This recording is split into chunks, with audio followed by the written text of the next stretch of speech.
Hello, and welcome to WWDC. My name's John, and I work on CoreML, Apple's machine learning framework. Together with my colleague Brian, we're excited to show you how to tune up your models as you bring the magic of machine learning to your apps. To start things off, I'm going to show you some enhancements to our machine learning APIs. After that, we'll dive into file format improvements that open up a range of new possibilities. Later on, Brian will show us ML programs and take us under the hood and walk us through typed execution and how you can use it to fine-tune the accuracy and performance of your models. You can use these improvements to streamline your workflow and push your ML-powered experiences even further. Let's start with the API improvements. CoreML provides you with a simple API to work with models on your user's device. These models can be designed to work with a variety of inputs and outputs, such as strings or primitive values, or more complex inputs like images and multi-arrays. Let's talk more about this last type, multi-array. CoreML makes it easy to work with multi-dimensional data using ML multi-array. While it's a simple API, the code you have to write to manipulate data with it doesn't always feel natural in Swift. For example, to initialize a multi-array with a bunch of integers, you have to pass in the type at runtime. Plus, you have to use NSNumber instead of regular integers, and that's not type safe and doesn't really look like elegant Swift. CoreML is introducing MLShapedArray to make it easier for you to work with multi-dimensional data. MLShapedArray is a pure Swift type that's similar to a normal array, but supports multiple dimensions. Like array, it's a value type with copy-on-write semantics and a rich slicing syntax that works easily with your existing ML multi-array code. To initialize a two-dimensional ML multi-array, you typically use two nested for loops. With an MLShapedArray, you can initialize the same 2D array with a single line. MLShapedArray fits naturally in Swift and makes writing and reviewing your code that much easier. Here's another example. To access the second row as a slice, you can just index into it, like this. To access multiple rows and columns as a slice, you can use a range for each dimension. MLShapedArray and ML multi-array are fully compatible with each other. You can easily convert one type into the other by using the initializer that takes an instance of the other type. You can also convert data types by using the converting initializer. For example, this code converts a multi-array of doubles to a shaped array of floats. Shaped arrays come in handy anytime you need to work with multi-dimensional data. For example, the YOLO object detection model finds objects in an image, and then it outputs a two-dimensional array. The table shows the data from one prediction. Each row represents a bounding box, and the values in each column range between 0 and 1. Each value represents how confident the model is that the bounding box contains a person, bicycle, or car, etc. I want to write some code to pick the most likely label for each bounding box. Here's an example of how to do that. The code starts with the output's confidence property, which is a two-dimensional multi-array. This function loops through each row to find the highest confidence score in that row. Notice it has to frequently cast integers to NSNumber. This code uses MLShapedArray instead and does the same job in fewer lines that are easier to read. Notice the model's prediction result gives us a shaped array property that contains the confidence values. This code is simpler because MLShapedArray and its scalars conform to the standard Swift collection protocols. This provides a nice, strongly typed experience that's more readable and a joy to work with in Swift. Next up, let's talk about CoreML models and how they're represented in the file system. CoreML makes it easy to build rich, machine learning-powered experiences for your user. An ML model is the engine that brings these experiences to life. The ML model file format encodes and abstracts the model's functionality, so you don't need to worry about it. The format stores all the implementation details and complexities of a model. As a developer, you don't need to care about whether it's a tree ensemble or a neural network with millions of parameters. An ML model is just a single file that you simply add to an Xcode project and write code that works with it, just like any other API. Each CoreML model file consists of several components. The metadata stores information such as the author, license, version, and a short description. The interface defines the model's inputs and outputs. The architecture defines the model's internal structure. For example, with a neural network, the architecture section describes the model's layers and all the connections between them. Finally, the last section stores the massive array of values that the model learned during the training phase.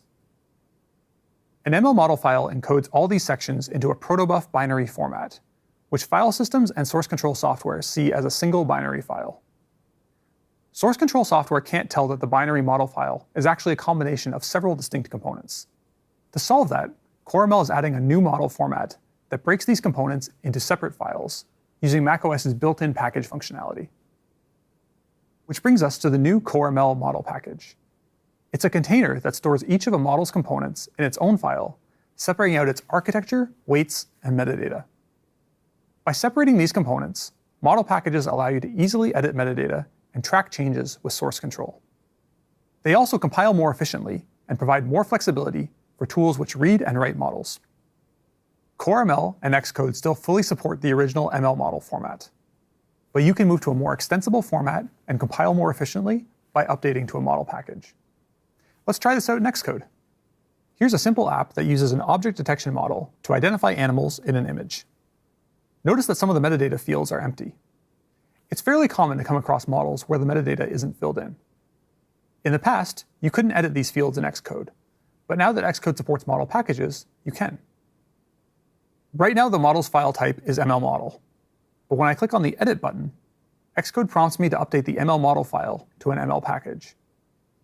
Xcode tells me that it's about to update any of my workspace's references to the original model file to point at the new ML package. I'll go ahead and click Update and Edit. Xcode's UI now indicates the model is in the ML package format. Now I can fill in the missing values directly in Xcode. I'll go ahead and update the description with the word animals.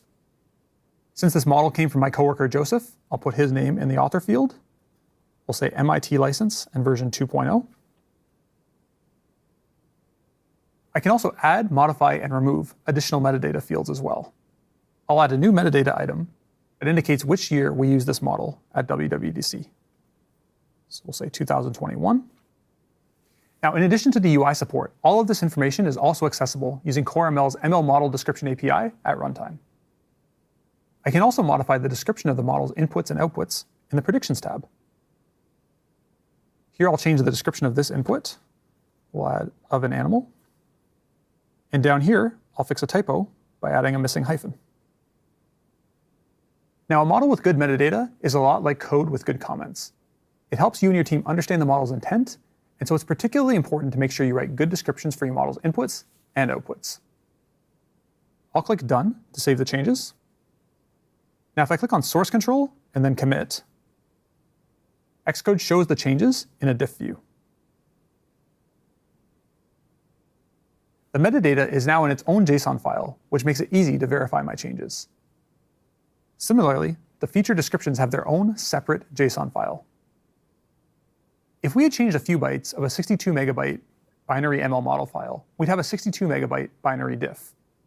Model packages, however, are much more efficient and easy to work with, especially for small text changes. Xcode supports both model packages and model files equally. For example, I can use the Preview tab to test out my model package. If I bring in an image of 2 bears, we'll see that we get 2 bounding boxes, one for each bear. Similarly, I can go to the Utilities tab, where I can generate an encryption key or an ML archive for a model package the same as I would for an ML model file. So that's model packages in Xcode. Packages can do everything a model file can, and more, such as editing model metadata. The last thing I want to show is the code that Xcode automatically generates for each model you add to a project. I'm going to click on this icon to see the generated code. Earlier, we took a look at ML multi-array and its new Swift counterpart, MLShapedArray. Xcode now adds a new shaped array property for each multi-array output in the wrapper class. For example, the generated class now has a confidence shaped array property for the model's output. You can still use the original confidence ML multi-array property if you like. Note that your project's deployment target must be one of these OS versions, for example, macOS 12 or iOS 15, to take advantage of the new shaped array property. Now that we've seen all this in action, let's take a look at ML model and ML package side by side. ML packages support all the same types that ML model files support, including trees, SVMs, neural networks, and so on. In addition to these types, ML packages also support a powerful new model type called ML program. MLProgram is a model type that represents neural networks in a more code-oriented format. To tell you more about ML programs and the new features they enable, I'll hand it over to Brian. Thanks, John. My name is Brian Keene, and I'm excited to talk about ML programs and how typed execution gives you more control over accuracy and better model performance.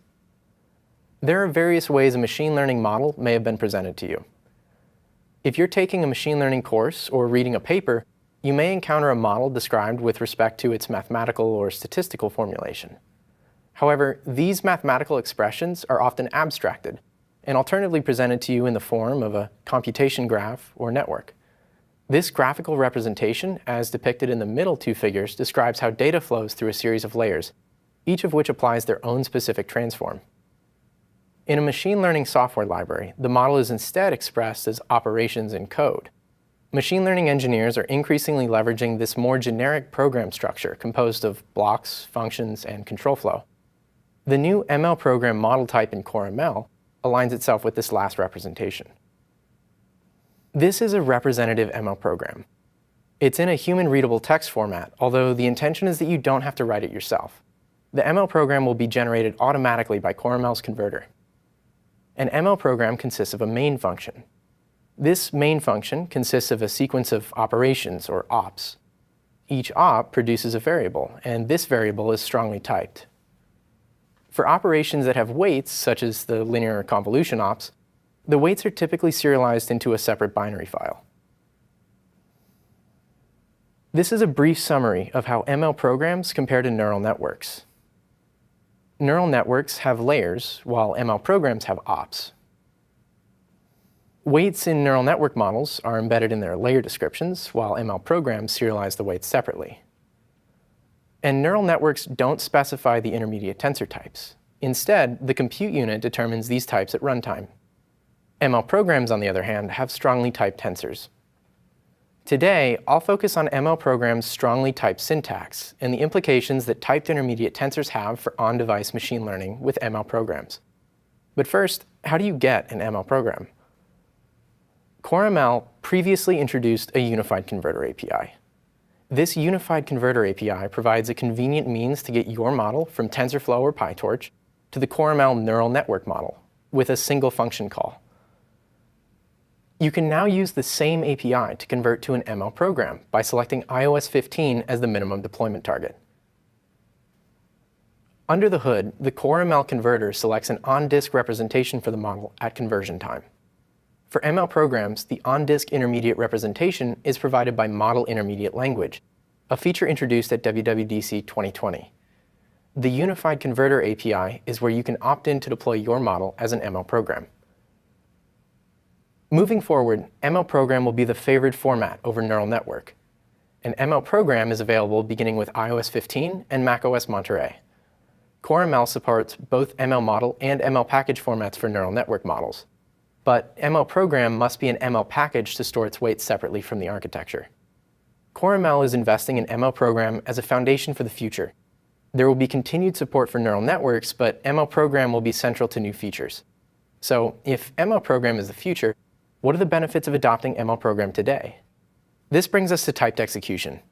To highlight the benefits of typed execution with ML programs, let's first discuss what happens with neural networks. Shown here is an example input and output to a Core ML neural network model that specifies float32 for the input and output tensors. Inputs and outputs can also be double or 32-bit integer types. So the neural network model strongly types these input and output tensors. What about the types of the intermediate tensors? A neural network doesn't strongly type its intermediate tensors. There's no information about the types of these tensors in the on-disk model. Instead, the compute unit that runs the model infers the tensor's types after Core ML loads the model. When the Core ML runtime loads a neural network, it automatically and dynamically partitions the network graph into sections: Apple Neural Engine friendly, GPU friendly, and CPU. Each compute unit executes its section of the network using its native type to maximize its performance and the model's overall performance. The GPU and the neural engine both use float16, and CPU uses float32. As the developer, you have some control over this execution scheme by selecting all, CPU and GPU, or CPU only, with a model's compute units property. This property defaults to all, which instructs CoreML to partition the model across the neural engine, GPU, and CPU at runtime to give your app the best performance possible. And if you set it to CPU only, CoreML will not use either the neural engine or the GPU, which ensures your model is only executing with float32 precision on the CPU. To summarize, neural networks have intermediate tensors, which are automatically typed at runtime by the compute unit responsible for producing them. You do have some control of their precision by configuring the set of allowed compute units, but doing so is a global setting for the model and may leave some performance on the table. What about ML program? In the ML program depicted here, the input and output tensors are strongly typed, and so is every intermediate tensor of the program. You can even mix and match precision support within a single compute unit, say the CPU or GPU, and these types are well defined at the time of model conversion. That's long before you would use CoreML to load and run the model in a deployment scenario.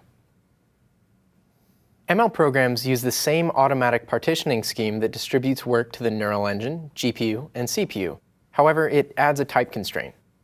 CoreML retains the ability to promote a tensor to a higher precision, but the CoreML runtime never casts intermediate tensors to a lower precision than that specified in the ML program. This new support for typed execution has been made possible via expanded op support on both GPU and CPU, particularly for float32 ops on GPU and selected ops in float16 on CPU. With this expanded support, you can still see the performance benefits of the GPU when your ML program specifies float32 precision. Let's try out the Unified Converter API to produce ML programs with different precisions. OK. I'm now in a Jupyter Notebook, which is a convenient tool for executing Python code in an interactive way. I'll go over the process of converting a model to the new ML program format. The model I'm going to use today is a style transfer model. I've already downloaded a pre-trained TensorFlow model from open source. This model takes in an image and produces a stylized image. The first thing needed is a few import statements. I'll import CoreML tools, the Python image library, as well as a couple helper libraries and simple helper functions that I've written to keep the code I use here succinct.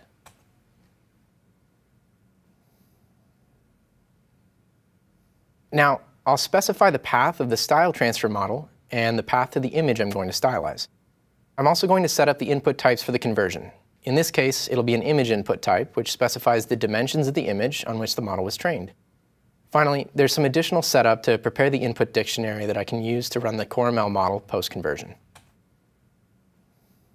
So the input has been loaded, and the source model is available. At this point, all of the external resources are ready for conversion to an ML program. For conversion, I'll use the Unified Converter API. The first argument is the source model path. Next, pass the array of input types. Here, there's just the one. Finally, the minimum deployment target argument will determine if CoreML Tools produces a neural network or an ML program. It defaults to iOS 13 and produces a neural network. Right now, I want to get an ML program, so I'll set the deployment target to iOS 15. I want to eventually deploy this model on an iOS app. I could have alternatively specified a deployment target of macOS 12 if my target device was a Mac. I'll press Shift-Enter to convert the model. And conversion is completed. There's a graph transform that happens automatically for ML programs during conversion. It's called the FP16 precision pass. This graph pass casts every float32 tensor in the original TensorFlow graph to a float16 tensor in the ML program. OK, now since the conversion is done, the next step is to check the correctness of the ML program. I can compare the output numerics with the original TensorFlow model by calling prediction with the same image with both the models. It's worth noting, for ML programs, I'm using exactly the same CoreML Tools APIs as in previous years for prediction, model saving, and other utilities.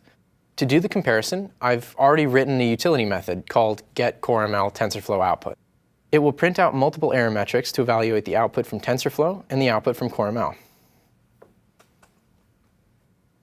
So, since this is an image, the most appropriate error metric may be the signal-to-noise ratio, or SNR. In practice, an SNR above 20 or 30 is usually indicative of good results. Here, I have an SNR of 71, and that's pretty great. There's a couple of other metrics, max absolute error, average absolute error. I'm curious though, what's the accuracy cost of using float16? What have I lost? To find out, I can disable the float16 transform and convert again. I'll use the same convert command, but this time I'll specify a compute precision argument and set it to float32. This will tell the converter to not inject those float16 casts, and so the Core ML Tools converter will produce a float32 ML program. OK. Now, I'll compare this float32 ML program to the original TensorFlow one. And the SNR is increased to over 100, and the maximum absolute error has decreased from about 1 down to 0.02. I still haven't answered whether the error I got earlier with the float16 model had any discernible impact. This is a style transfer model, so the verdict could be made based on a simple plot of the output image. I'll plot the source image and the stylized versions from all three models that I have: the float16 ML program, the float32 ML program, and the TensorFlow model. And I really don't see any difference between the three model outputs. Of course, this evaluation of a single image once with a couple of metrics and a visual inspection is really just a smoke test. Things look OK. In practice, I'd evaluate with more error metrics across a large data set, evaluate failure cases within the pipeline used by the machine learning model, and triage those. I have a small data set handy, and to go one step further with this example, I can compare the two ML programs with the TensorFlow model for each image within the data set. The SNR of the float32 ML program versus TensorFlow is depicted as a red line with X's, and the float16 ML program is a blue line with circles. The float32 ML program seems to average an SNR around 100, and the float16 ML program stays around 70. Float16 precision does affect the numerics a little bit, but it doesn't seem significant for this use case, although even in this small data set of 131 images, there are a few outliers. Overall, the model is doing pretty well what it's expected to do. And this is the case for a majority of deep learning models. They typically tend to work just fine, even with float16 precision. That's why we've turned the float16 transform on by default in the Core ML converter. A float16 typed ML program will be available to execute on the neural engine, which can present a substantial performance boost and reduction in power consumption. Since the runtime treats the types of the tensors as a minimum precision during execution, a float32 ML program will execute on a combination of only the GPU and the CPU. This demo demonstrated how easy it is now to control the minimum precision in which the ML program will execute, right at conversion time. And unlike neural network Core ML models, if your model needs higher precision, you do not have to change the setting of the compute unit to CPU only in the app code to achieve that. And as a final note, this demo notebook will be available as an example on the Core ML Tools documentation site. To recap, to get an ML program, use the convert function and pass an additional argument to specify the deployment target, and set it to at least iOS 15 or macOS 12. By default, the Core ML converter will produce an optimized float16 model that is eligible for execution on the neural engine. If, as it might happen in some cases, the model is sensitive to float16 precision, it's simple to set the precision to float32 instead. There are in fact more advanced options available in the Core ML Tools API, using which you can select specific ops to execute in float32 while keeping the rest in float16 to produce a mixed-type ML program. Please check out our documentation for these examples. In summary, Core ML has several new enhancements that make it easier to tune and work with your models. The new MLShapedArray type makes it easy to work with multidimensional data. The ML package format allows you to edit metadata directly in Xcode. An ML package with the new ML program model type supports typed execution with float32 support on GPU, giving you more options to play with as you tune your model's performance and accuracy. We encourage you to upgrade your model to ML packages and use ML programs. Thanks for watching our session, and enjoy the rest of WWDC.